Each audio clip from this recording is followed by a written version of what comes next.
For a better tray performance, some tray factors should be primarily considered.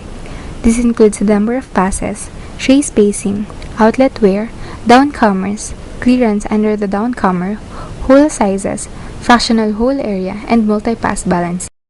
1. Number of passes. Figure 14-21 of Paris Chemical Engineering Handbook, 8th edition, illustrates the single-pass, 2-pass, 3-pass, and 4-pass trays. To reduce tray liquid load, the tray liquid is split into 2 or more flow passes, where each pass carries 1/n fraction of the total liquid load. Each pass of a 4-pass tray, for example, will be carrying 1/4 of the total liquid load. The liquid in each pass reverses direction on alternate trays. 2-pass trays have perfect symmetry with full remixing in the center downcomers. 4-pass trays are symmetric along the center line, but the side and central passes are non-symmetric, resulting to a partial remixing of the liquid and allowing maldistribution to propagate. Maldistribution can cause major loss of efficiency and capacity in trays. 3-pass trays are even more prone to maldistribution due to their complete non-symmetry. The common design practice is to minimize the number of passes. Trays smaller than 1.5 meters diameter seldom use more than a single pass. Those with 1.5 to 3 meters diameters seldom use more than 2 passes. And towers in high liquid services which are larger than 5 meters commonly uses 4-pass trays. 2. Tray spacing. A taller spacing between successive trays raises capacity, tower height, and tower diameter. In towers with larger than 5 feet diameter, tray spacing is typically 24-inch, which is large enough to permit a worker to crawl between trays. For towers smaller than 5 feet, the tower walls are reachable from the manways. There is no need to crawl, and it becomes difficult to support thin and tall columns, so smaller tray spacing is favored. 3. Outlet wear. An outlet wear is used to maintain the liquid level on the tray high enough to provide sufficient gas-liquid contact without causing excessive pressure drop. Downcomer backup or a capacity limitation. In operations like chemical reaction, absorption, and stripping, where long residence times are necessary, taller wears do improve efficiency. The 3 unique types of outlet wear are shown in the picture. The first one, which is the adjustable wear, is used to provide additional flexibility. Swept back trays, the second one, is used to extend the effective length of side wears, either to help balance liquid flows to non-symmetric tray passes, and or to reduce the tray liquid loads. Picket fence wears, the third type, are used to shorten the effective length of a wear, either to help balance multi-pass trays liquid flows or to raise tray liquid load and prevent drying in low liquid load services. 4. Downcomers. A downcomer is the drain pipe of the tray. It conducts liquid from one tray to the tray below. The liquid entering the downcomer is not pure. It is essentially the froth on the tray, typically 20 to 30% liquid by volume and balance of gas. Due to density difference, most of the gas disengages in the downcomer and vents back to the tray, while some gas bubbles remain in the liquid even at the tray below. There are 3 types of downcomers: the straight, segmental, vertical downcomer, circular downcomer, and slope downcomer. The straight segmental vertical geometry is the most common downcomer geometry. Simple, inexpensive, and gives good utilization of tower area for downflow. The circular downcomer or downpipe is cheaper, but poorly utilized tower area and are only suitable for very low liquid loads. The last type, slope downcomer, improves tower area utilization for downflow, but is invaluable when large downcomers are required. 5. Clearance under the downcomer. A common design practice of making the downcomer clearance lower than the wear height prevents gas from rising up the downcomer and interfering with the liquid. This practice is sound in froth and emulsion regimes, but ineffective in the gas continuous spray regimes. Seal pans and inlet wears are devices sometimes used to help with downcomer sealing while keeping downcomer clearances large. 5. Clearance under the downcomer. A common design practice of making the downcomer clearance lower than the wear height prevents gas from rising up the downcomer and interfering with the liquid. This practice is sound in froth and emulsion regimes, but ineffective in the gas-continuous spray regimes. Seal pans and inlet wares are devices sometimes used to help with downcomer sealing while keeping downcomer clearances large. 6. Hole sizes.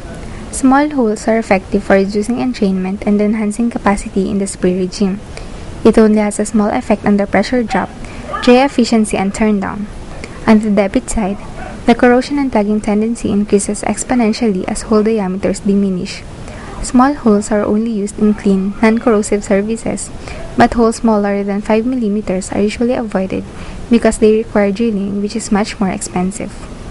Similar conditions apply to fixed valves. Small fixed valves have a slight capacity advantage, yet more prone to plugging than the large one. 7. Fractional hole area. For sheave and fixed valve trays, the typical hole area are 8 to 12% of the bubbling areas. Smaller fractional hole areas bring about a capacity reduction when limited by entrainment or downcomer, backup flood, or by excessive pressure drop. At above 12% of the bubbling areas, the capacity gains from higher hole areas become marginal while vaping, and, at high liquid loads also channeling, escalate. For the moving valve trays, typical open slot areas are 14 to 15% of the bubbling area. The higher hole areas can be afforded due to the high turndown of the valves. There are two balancing philosophies: equal bubbling areas and equal flow path lengths. Equal bubbling areas means that all active area panels are of the same area, and each panel has the same hole or open slot area.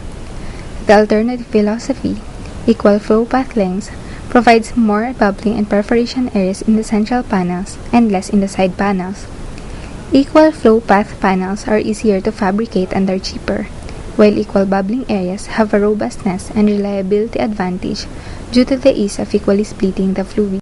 High-capacity trays evolved from conventional trays by including one or more capacity enhancement fixtures, such as the truncated downcomers or forward push trays, high top-to-bottom downcomer area and forward push, large number of truncated downcomers, radial trays, and centrifugal forced entrainment. These features enhance the capacity, complexity, and cost and have varying impact on the efficiency, turndown, plugging resistance, pressure drop, and reliability of the trays. Truncated downcomers or forward push trays are proprietary and was extensively used with great success for the last 2 to 3 decades. They give about 8 to 12% more gas handling capacity compared to conventional trays at much the same efficiency. The second enhancement is the high top-to-bottom downcomer area and forward push. Sloping downcomers from top to bottom raises available bubbling area as well as gas handling capacity. Sloping does not lower downcomer capacity as long as the ratio of top to bottom areas is not excessive. When the downcomer inlet areas are large, these trays typically gain 15 to 20% capacity compared to equivalent conventional trays at much the same efficiency. Trays from this family are proprietary and have been used successfully for about a decade. Large number of truncated downcomers raises the total wear length and moves the tray operation toward the peak capacity point of outlet wear. Their strength is in high liquid load services where reducing wear loads provides major capacity gains. Compared to conventional trays, they can gain as much as 20 to 30% capacity, but an efficiency loss of about 10 to 20% due to the large reduction in flow path lengths. Trays from this family are proprietary and have been successfully used for almost 4 decades. Radial trays have efficiency maximizing A variation and capacity maximizing B variation. In the efficiency maximizing A variation, a multi-pipe distributor conducts liquid from each center downcomer to the periphery of the tray below, so liquid flow is from periphery to center on each tray. The capacity maximizing B variation has central and peripheral downcomers on alternate trays, with liquid flow alternating from center to periphery to center on successive trays. Centrifugal forced entrainment trays use a contact step similar to that in conventional trays, followed by a separation step that disentrains the tray dispersion by using centrifugal force. Separation of entrained liquid before the next tray allows very high gas velocities, as high as 25% above the system limit to be achieved. The capacity of these trays can be 40% above that of conventional trays, yet the efficiency can be 10 to 20% less due to their typical short flow paths. For the bubbling area of tray columns, other tray types like bubble cap trays, dual flow trays, and baffle trays are available. Bubble cap trays are flat perforated plates with risers or chimney-like pipes around the holes, and caps in the form of inverted caps over the risers. The caps are usually equipped with slits through which some of the gas comes out, and may be round or rectangular. The bubble cap tray is the workhorse of distillation even before 1960s, but was superseded by the much cheaper sheave and valve trays. Sheave and valve trays also offer slightly higher capacity and efficiency, lower entrainment and pressure drop, and are less prone to corrosion and fouling. Today, bubble cap trays are only used in special applications where liquid or gas rates are very low. These are sheave trays with no downcomers. The absence of downcomers gives dual flow trays more area, greater capacity, less entrainment, and less pressure drop than conventional trays. Since liquid continuously weeps through the holes, the tray efficiency becomes low. Dual flow trays are mainly used in highly fouling services, slurries, and corrosive services. They are also the least expensive and easiest to install and maintain. The last type, baffle trays, shed decks or shower decks, are solid half-circle plates sloped slightly in the direction of outlet flow, with wears in the end. Gas contacts the liquid inefficiently, typically giving 30 to 40% of the efficiency of conventional trays. Their application is limited to heat transfer applications and scrubbing services. Since there is not much that can plug up, baffle trays are perhaps the most fouling-resistant device in the industry, and their main application is in extremely fouling services.